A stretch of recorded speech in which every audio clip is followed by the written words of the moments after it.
The red dust of Mars swirled outside the dome's thick glass walls as James Miller tightened another bolt on the air recycling unit. His work as a maintenance technician wasn't glamorous, but someone had to keep the Mars colony breathing. The year was 2157, and humanity had finally made a home on the red planet. "Hey Miller, you almost done up there?" Tom, his supervisor, called from below. "Storm's coming in fast." James wiped the sweat from his forehead and looked at the orange sky. The dust clouds were getting thicker. "Just one more bolt," he shouted back, his voice echoing in the maintenance shaft. That's when he saw it, a streak of silver cutting through Mars' dusty atmosphere. At first, he thought it was just lightning, common during dust storms, but this light moved wrong. It curved, changed direction, and seemed to fight against gravity itself. "Tom," James called down, "you seeing this?" The silver streak grew larger, brighter, until James could make out a shape, smooth, organic, like a teardrop made of liquid metal. It was a ship, but unlike anything humans had built. The object slowed as it descended, as if the laws of physics were merely suggestions. The colony's alarm system blared to life. Red lights flashed across the dome's interior. James scrambled down the maintenance ladder, his heart pounding against his ribs. By the time he reached the ground, every screen in the colony was showing the same thing: an unidentified object on an impact course with their location. "All personnel, this is not a drill." Director Wilson's voice crackled through the speakers. "Unknown vessel approaching. Everyone to emergency stations. This is first contact protocol." James ran with Tom toward the main control center.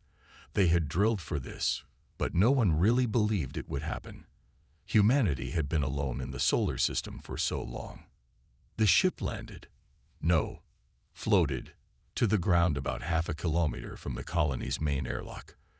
Up close, its surface rippled like mercury, reflecting the Martian landscape in distorted waves. It was small, maybe 20 meters long, with no visible windows or doors. "Miller," Director Wilson called as James entered the control center. "You're our best systems guy. I want you on the first response team." James nodded, his mouth dry. Within minutes, he was suited up in an EVA suit, walking across the red soil with 5 other team members. Dr. Lisa from medical, 2 security officers, and 2 xenobiologists made up the rest of the team. As they approached the ship, their instruments went crazy. Radiation readings jumped all over the scale, then dropped to 0. Temperature sensors failed completely. The ship's surface moved like it was breathing. "Look," Dr. Lisa pointed at the hull. A seam appeared in the liquid metal, spreading like a blooming flower. The opening revealed a chamber filled with soft, blue light. Inside, suspended in a clear liquid, floated what looked like a woman. But no human had skin that shade of pale blue or hair that shimmered like starlight. Her eyes were closed, face peaceful, as if in deep sleep. "Life signs." Director Wilson's voice crackled through their comms. Dr. Lisa checked her scanner. "Present, but strange. Unlike anything I've seen. She's alive, but her metabolism is completely alien." The team brought her back to the colony in a containment unit. The colony's council debated for hours about what to do next. Some wanted to leave her in stasis. Others argued this was too important an opportunity to waste. In the end, curiosity won out over caution. They voted to revive her. James stood in the medical bay, watching as Dr. Lisa prepared the revival process. His job was to monitor the life support systems, make sure nothing went wrong. As the stasis fluid drained away, he couldn't shake the feeling that everything was about to change. The alien's eyes opened. They were the color of dawn on Earth, pink and gold, and full of ancient wisdom. She looked directly at James and smiled. No one in the room could have known that this moment marked the beginning of humanity's greatest test, or that James Miller, a simple maintenance technician, would be the only thing standing between humanity and extinction. The alien learned English in 6 hours, By the end of her first day awake, she spoke Mandarin, Russian, and Hindi too. The colony's linguists were amazed, but James found it unsettling. He watched through the medical bay's observation window as she answered questions with perfect pronunciation and a smile that never quite reached her eyes. She called herself Star, saying it was the closest translation of her name that human tongues could manage. Her voice had a musical quality, like wind chimes in a gentle breeze. "Your species is fascinating," Star told the research team, while James monitored the life support systems. "So young, yet so resilient. You crossed space in metal shells just to live on this red rock." Dr. Lisa ran another series of tests. Star's body temperature stayed steady at 15 degrees Celsius. Her heart, if you could call the glowing organ in her chest a heart, beat once every minute. She needed no food, claiming she drew energy from background radiation. Miller, Director Wilson caught James in the hallway after his shift. "What do you think of our guest?" James considered his words carefully. "She's different from what I expected. Too perfect, maybe." Wilson nodded slowly. "Keep that thought to yourself. The council's already talking about a celebration. First peaceful alien contact. It's historic."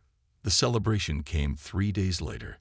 The colony's main hall was decorated with lights and streamers. Someone had even managed to make a cake, despite Mars' limited resources. Star wore a simple white dress that seemed to float around her like mist. James noticed how she watched couples dancing, her head tilted slightly. When Tom tried teaching her to dance, she mimicked his movements with impossible grace. But her eyes kept drifting to couples sharing intimate moments, quick kisses, gentle touches, loving looks. "Does love interest you?" James asked her during a quiet moment. Star turned those sunrise-colored eyes on him. "Your species has such interesting ways of showing affection. Physical contact carrying emotional weight. Fascinating." That night, the dreams began. James heard about them first from Tom, then from others. Dreams of Star standing in fields of glowing flowers that had never existed on Earth or Mars. Dreams where she whispered secrets of the universe in voices that made the dreamers weep with joy. "I dreamed she kissed me," Lisa confided in James over morning coffee. Her hands shook slightly. It felt like touching eternity. The colony changed over the next few days. People moved slower, spoke softer. They gathered in groups to watch Star walk past, like plants turning toward the sun. Only James seemed immune to her growing influence. He found her in the hydroponics bay one night, standing among the tomato plants. Her pale blue skin gave off a faint glow in the darkness. "Why are you really here?" he asked. Star touched a tomato plant, and its leaves reached toward her fingers. "To learn. To understand. Isn't that why your people came to Mars?" "We're pretty open about our reasons," James said. "We don't hide them behind perfect smiles." She turned to him, and for a moment, her smile faltered. Something ancient and hungry flashed in those beautiful eyes. "Sometimes, James Miller, the truth is too big for words. Sometimes it must be experienced." The next morning, Star announced she would share a traditional greeting from her culture with the colony. A kiss, she explained, was the closest human equivalent. The council approved immediately, eager to deepen diplomatic ties. James watched from the back of the crowd as Star prepared for the ceremony, her silver hair flowing like liquid starlight. He didn't know why his hands were shaking, or why every instinct screamed at him to run. He only knew that something terrible was about to begin. The ceremony began at noon, Mars time. The colony's main hall was packed with people, all eager to be part of this historic moment. James stood near the back door, his hand resting on the emergency airlock controls. He couldn't explain his unease, but years of maintenance work had taught him to trust his instincts about danger. Star stood on the small stage, glowing like a piece of captured moonlight. Director Wilson spoke about friendship between species, about breaking barriers and building bridges. James barely heard the words. He was watching Star's eyes, seeing something hungry in their depths. "Who would like to be first?" Star asked, her voice singing through the air like crystal wind chimes. Tom stepped forward, proud and eager. Star bent down, her silver hair falling like a curtain around their faces. The kiss lasted only a second, but Tom's eyes went wide with wonder. His body relaxed, a smile of pure joy spreading across his face. Then he began to glow. It started at his lips, spreading outward like ripples in a pond. His skin turned translucent, luminescent, as if he was being filled with starlight from within. Those closest to him gasped in amazement. Nobody screamed until Tom's fingers began dissolving into sparkling mist. "My God," Dr. Lisa whispered, backing away. But Star was already moving toward her, too fast, impossibly fast. Their lips met before Lisa could turn away. The same glow began spreading through her body. Panic erupted. People ran for the doors, but Star moved like liquid lightning. Each kiss took less than a second, each victim frozen in blissful peace as their bodies turned to luminous particles that drifted upward like glowing snow. James slammed the emergency alarm, but nobody seemed to hear it over the chaos. He watched in horror as Director Wilson dissolved, still smiling, still reaching toward Star as his form scattered into points of light. "Stop," James shouted, running toward her. Star turned, her true form showing through her human appearance like a photo negative. Her skin rippled with patterns of starlight, her hair moving in waves of cosmic energy. She caught him in her arms, stronger than any human. Her lips pressed against his, cold as space itself. James felt a sensation like ice threading from the kiss, felt something vast and ancient trying to pull at his consciousness. But nothing else happened. Star pulled back, her eyes wide with genuine surprise. For the first time, she looked uncertain. "Impossible," she whispered, her voice now carrying harmonics that hurt James's ears. "You should be transcending. Your consciousness should be joining the others." "What did you do to them?" James demanded, struggling in her grip. Through the windows, he could see the glowing particles of his friends and colleagues drifting up toward the dome's ceiling, gathering like a cloud of fireflies. Star's beautiful features shifted, becoming something older, stranger. "I gave them what all sentient beings secretly want: transcendence, freedom from physical form. They join a vast consciousness now, feeding my kind with their energy." She studied him with new interest. "But you are different. Immune somehow." James finally broke free of her grip, backing away. The hall was empty now, except for them, and the drifting lights above. Each point of light was someone he had known, worked with, lived alongside. 842 souls, converted to energy in minutes. "You're not a diplomat," he said. "You're a harvester." Star smiled, and now her teeth were points of light that hurt his eyes. "I am both, James Miller. And you are fascinating. In all my centuries of harvesting, I have never met one who could resist the transcendence kiss." She moved toward him again, her form flickering between human and something vast and cosmic. "Perhaps this is why I was drawn to this colony. Not for them, but for you. Tell me, James Miller, would you like to know why you're different?" James backed toward the door, knowing he was now alone against something ancient and powerful. Above them, the lights of his friends swirled like stars. James ran through empty corridors, his footsteps echoing in spaces that should have been full of people. Above, through every window and clear section of the dome, he could see the cloud of luminescent particles that had once been the colony's population, swirling like a galaxy of imprisoned souls. Star didn't chase him. She didn't need to. There was nowhere to go. He found himself in the medical bay, desperately searching through Dr. Lisa's last test results. His hand shook as he pulled up his own medical file. There had to be something, some reason he was different. "Fascinating, isn't it?" Star's voice came from behind him. She moved like flowing mercury, her human form becoming less solid with each passing moment.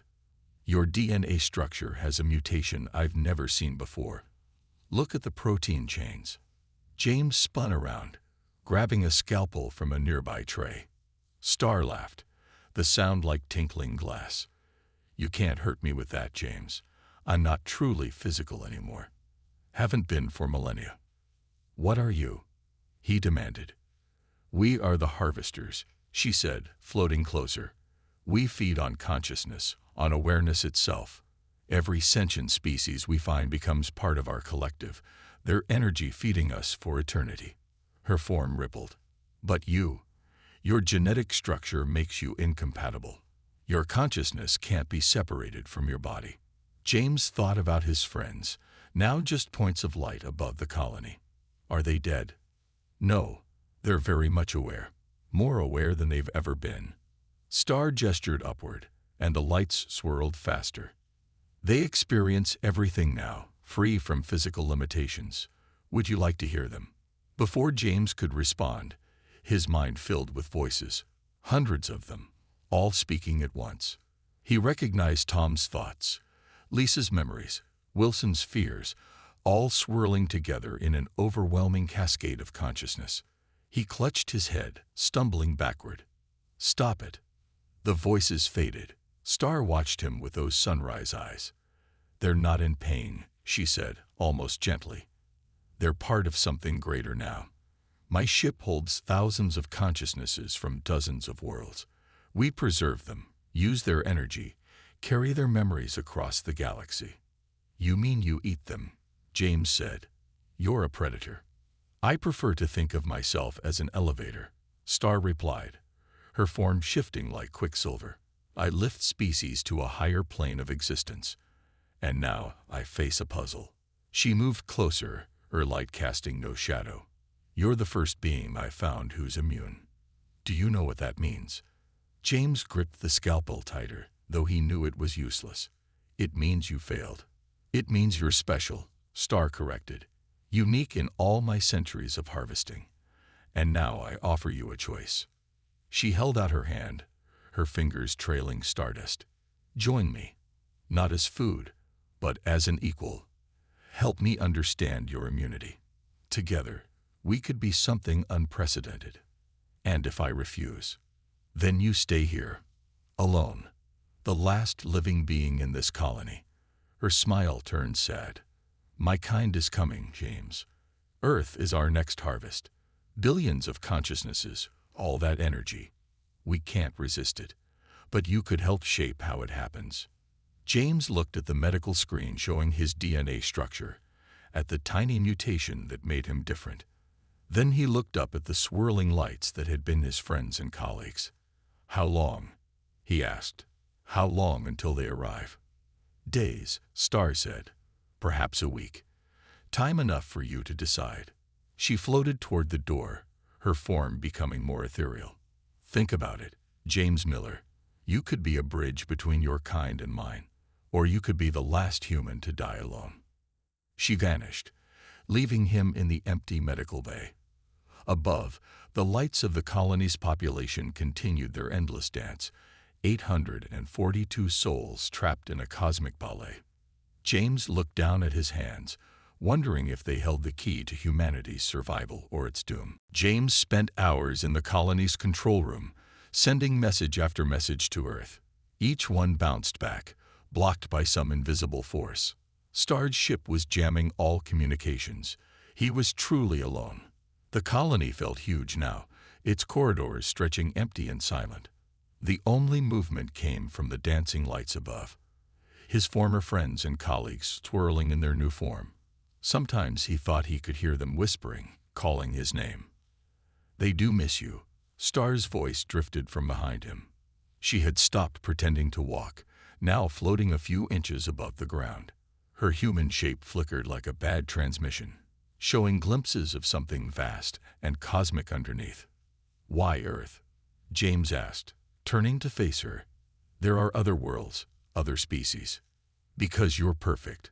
Star's form rippled with excitement. Humans have such vibrant consciousness, such strong emotions. Your energy will feed my kind for millennia. She floated closer. But you're wondering why I'm telling you this. Why show my hand? James backed away. The thought crossed my mind. Because I've grown fond of you, James Miller. Her voice carried harmonics that made the air vibrate. "In all my years of harvesting, I've never met anyone like you. Your immunity makes you unique, special." "You mean useful," James said.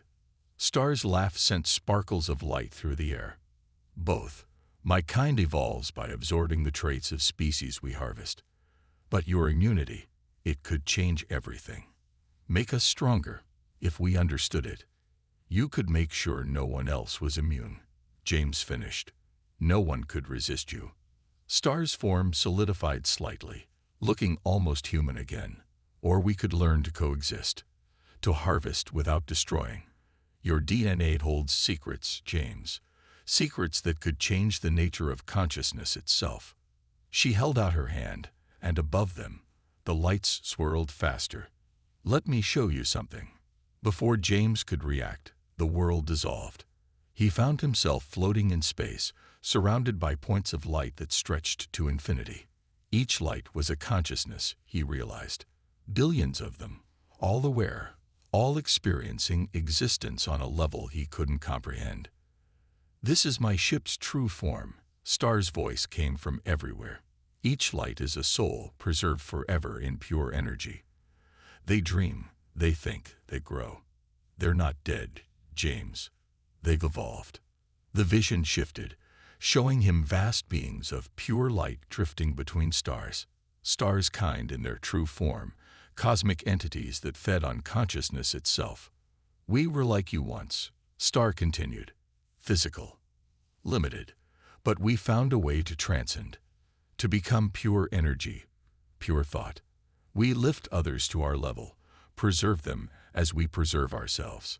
The vision faded, and James found himself back in the control room. He stumbled, catching himself on a console. His head spun with the vastness of what he'd seen. "You're lying," he said, but his voice shook. "You don't preserve them. You feed on them. Can't it be both?" Star moved closer, her form shifting between human and cosmic. "Everything feeds on something, James. Plants on sunlight, animals on plants, humans on both. We feed on consciousness, yes, but we give something in return. Transcendence, immortality, understanding." She reached out, her fingers almost touching his cheek. "And you could be the key to making it perfect. Your immunity could help us find a way to preserve individuality within the collective, to harvest without destroying identity. Think of it. You could save billions." James looked up at the swirling lights of his former friends. Was that Tom's consciousness spinning past? Lisa's dreams drifting by like starfall? "How do I know you're telling the truth?" he asked. Star's smile was both beautiful and terrible. "Because in all my centuries of harvesting, you're the first one I've ever wanted as an equal rather than food. The first one who made me question what we are, what we could be." The lights above them pulsed, as if responding to her words. James stood in Star's ship, watching the walls pulse with living light. After 3 days of pretending to consider her offer, he had finally said yes. Now she was showing him everything, believing she had won. "These chambers hold the oldest consciousnesses," Star explained, her form flickering between human and cosmic. "Some have been with us for thousands of your years." The walls were transparent now, showing vast spaces filled with swirling lights. Each light was a soul, a mind, a person turned into pure energy. James forced himself to smile, to show interest, while his real attention was on the ship's systems. "How does it work?" he asked, touching a control panel that felt warm and alive under his fingers. "The conversion process." Star floated closer, trailing stardust. "It's like a kiss that pulls consciousness from matter," she said. "We create a connection, then draw out the energy that makes a being self-aware. Their physical form converts to pure energy in the process." James nodded, memorizing the patterns on the control panel. "And my immunity? How will you study it?" "We'll start with small tests," Star said. Her form solidified, looking almost human again. "Your DNA has a pattern we've never seen before, a way of binding consciousness to matter that resists separation." While she talked, James watched the lights from the colony swirl overhead. He had learned to recognize them now. Tom's consciousness spun in tight circles, while Lisa's drifted in gentle waves. They were still themselves, in some way. Still thinking, still aware, and they were trying to tell him something. It had started last night, when he was alone in his quarters. The lights had formed patterns, blinking in sequence. At first, he thought he was imagining it, but then he recognized it. Morse code. Simple dots and dashes of light. HELPUS. Someone in that swarm of consciousness remembered their training. Someone was still fighting. "You're quiet," Star observed, pulling him back to the present. Having doubts. James smiled, though his heart was racing. Just overwhelmed. It's a lot to take in. "You'll understand better once we begin the tests," Star said. Her form rippled with excitement. "The others arrive tomorrow. They're eager to meet you, to study your immunity. You'll be the first human to see my kind in their true form." James felt cold. Tomorrow. He had less time than he'd thought. "Could you show me more of the ship?" he asked. "I want to understand everything." Star seemed pleased by his interest. She led him deeper into the living vessel, explaining its systems. James listened carefully, building a mental map. The ship wasn't just a ship. It was a vast consciousness storage system, powered by the very souls it contained. And like any system, it could be overloaded.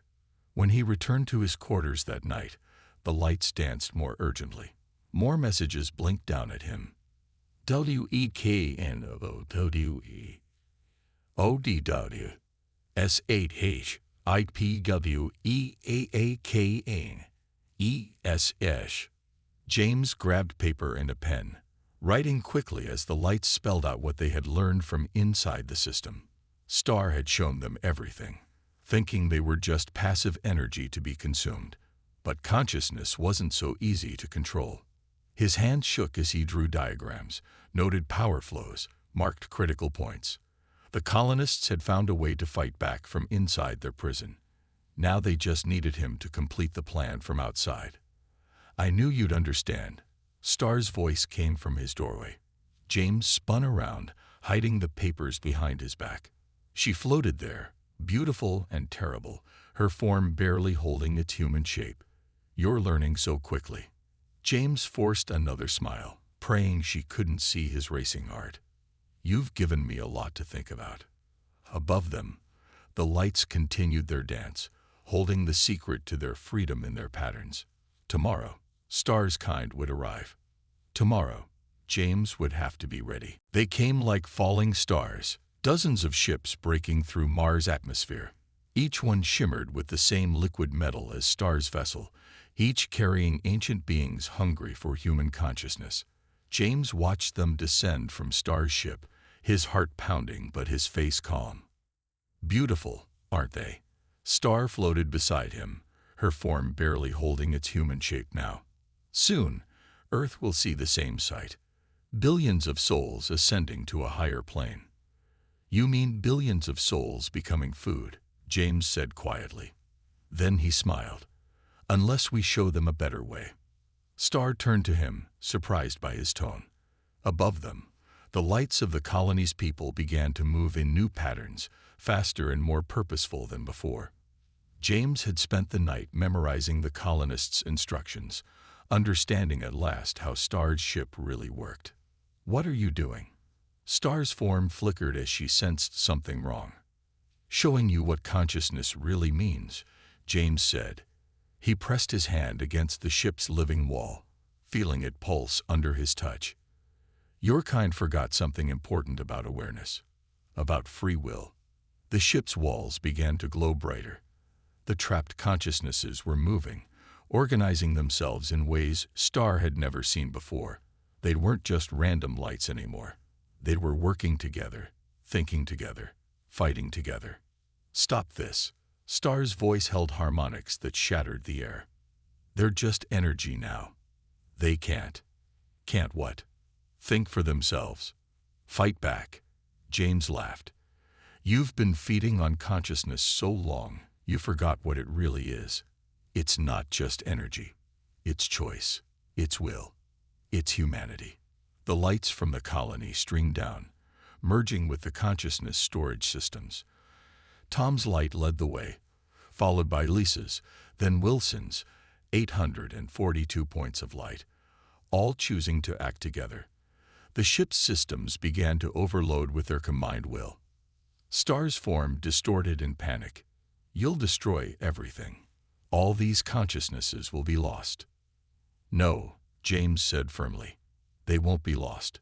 They'll be free. The colonists found a way to reverse the process. They'd been studying your systems from the inside all this time. The ship's walls pulsed with blinding light. Above Mars, the other harvesters stopped their descent, sensing something wrong. Star tried to move toward James, but the light held her back. You don't understand what you're doing, she pleaded. We preserve consciousness. We give it meaning. No, James said. Consciousness already has meaning. You just forgot what it was. He pressed his hand harder against the wall, and the ship responded. Suddenly, the air filled with a sound like a million voices singing. The trapped consciousnesses weren't just fighting. They were teaching, showing stars kind of truth they had forgotten eons ago. The light grew blindingly bright. James closed his eyes as energy coursed through the ship. When he opened them again, he saw something miraculous. People were reforming, physical bodies condensing from points of light. Tom, Lisa, Wilson, all the colonists taking shape again, gasping their first breaths as solid beings. And among them, Star stood in true human form, no longer flickering between states. I remember, she whispered, looking at her solid hands. We were like you once. We thought transcendence meant leaving physical form behind. But we were wrong. Above Mars, the harvester ships were changing, their liquid metal surfaces becoming solid. Inside each one, ancient consciousnesses were remembering what it meant to be real, to be physical, to be truly alive. What happens now? James asked, helping Tom to his feet. Star smiled, and for the first time, it reached her eyes, her now fully human eyes. Now we learn to live again, to feel again. Your immunity wasn't just resistance to our power, it was a reminder of what we lost. The Mars colony slowly came back to life as 842 people returned to their bodies, changed but whole. And above them, a new civilization was being born, as the harvesters remembered what it truly meant to be conscious. James looked at his hands, the hands that had helped change an ancient species not through violence, but through the simple power of human persistence, through the strength of consciousness that refused to be consumed, through the power of remaining human.